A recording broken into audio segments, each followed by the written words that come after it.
sangat perlu untuk konsultasi bagaimana kita hadapi situasi ke depan, dan terutama kalau bisa kita terus mempererat kerjasama terutama di bidang ekonomi dan energi. Perang Timur Tengah yang meletus sejak akhir Februari 2026 mulai merongrong kestabilan pasokan minyak dunia. Presiden Prabowo Subianto ambil sikap keliling sejumlah negara untuk amankan pasokan minyak dalam negeri. Hasilnya, Indonesia bakal dapat cadangan minyak mentah dari Rusia.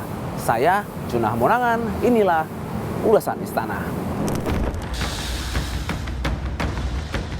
Perang Timur Tengah belum berakhir, kini justru kian mengancam pasokan energi global imbas dari penutupan Selat Hormuz. Sejumlah negara kini mulai putar otak agar krisis energi tidak menimpa. Sejak Selat Hormuz tak bisa dilalui, Irak mulai mengekspor minyak mentah melalui jalur darat melewati Suriah. Setiap hari, lebih dari 500 truk melewati perbatasan Al-Tanf menuju kilang Banias untuk memproses minyak mentah sebelum diekspor ke negara lain.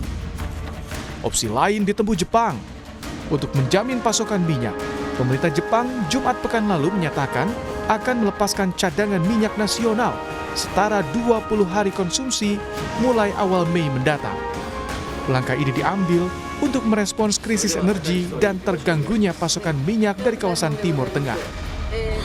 原油についてはホルムズ海峡を通らないルートでの調達に最大限注力し、現時点において5月には前年実績比で過半の代替調達が可能となる見込みでございますので、年を越えて石油の供給を確保するめどがついています。こうした中で原油の安定供給の万全を期すため、5月上旬以降第2弾の国家ガスの放出として約20日分を放出します。 Sementara Indonesia, Presiden Prabowo keliling beberapa negara untuk jajaki kerjasama impor energi, salah satunya ke Rusia. Prabowo mengakui kunjungannya ke Moskwa berkaitan dengan situasi geopolitik, sekaligus mempererat kerjasama di bidang ekonomi dan energi. Saya juga datang untuk konsultasi karena situasi geopolitik dunia mengalami perkembangan dan perubahan yang sangat cepat.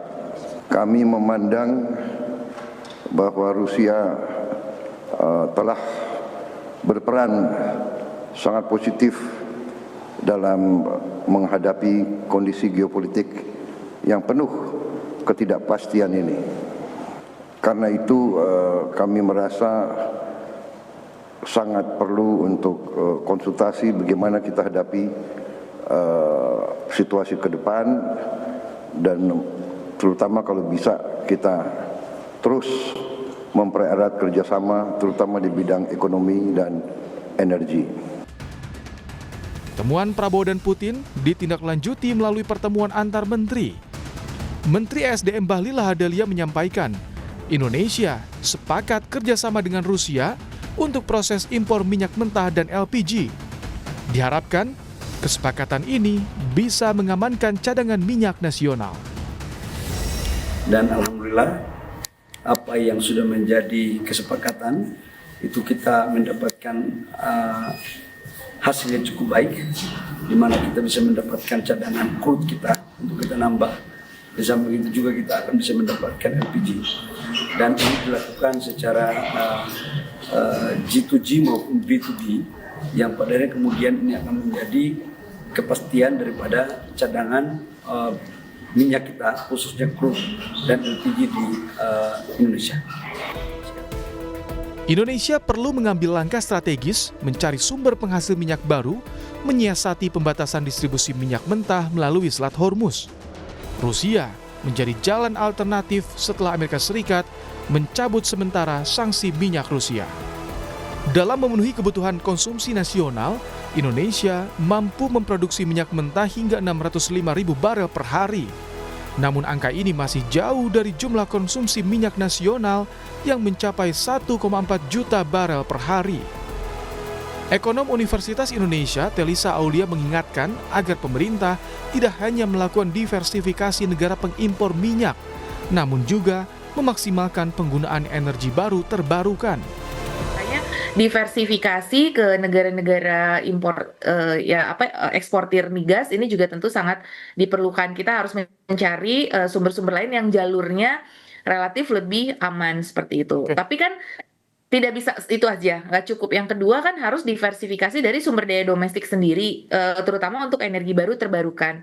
Jadi shifting ke listrik, shifting ke energi terbarukan seperti energi surya, energi berbasis angin, hydropower, dan lain sebagainya itu memang harus dilakukan berbasis baterai sehingga mengurangi ketergantungan kita kepada migas. Sementara, CEO Institute for Essential Service Reform IESR, Fabi Tumiwa menilai perang di Timur Tengah jadi momentum bagi Indonesia untuk transisi alih energi. Indonesia harus mencoba tak tergantung pada sumber energi yang rentan terhadap dinamika geopolitik.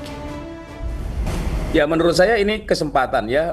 Krisis yang kita alami hari ini, saya bilang ini kan krisis energi fosil sebenarnya. Itu adalah sebuah wake up call bahwa krisis minyak itu adalah atau energi fosil itu merupakan financial risk bagi Indonesia, dan oleh karena itu maka untuk mengurangi risiko itu kita harus mulai beralih ke sumber-sumber energi terbarukan yang sebenarnya kita punya sendiri ya. Jadi dengan pengembangan energi terbarukan kita tidak bergantung pada sumber energi yang ketersediaannya dipengaruhi oleh faktor geopolitik. Usai negosiasi pertama gagal, perundingan ronde kedua Amerika Serikat Iran akan segera digelar. Namun jika kembali menemui jalan buntu, ancaman harga minyak yang melambung tinggi tak bisa dihindari. Mitigasi jangka panjang perlu disiapkan agar kebutuhan minyak dalam negeri tercukupi. Anggaran belanja negara juga tidak terbebani.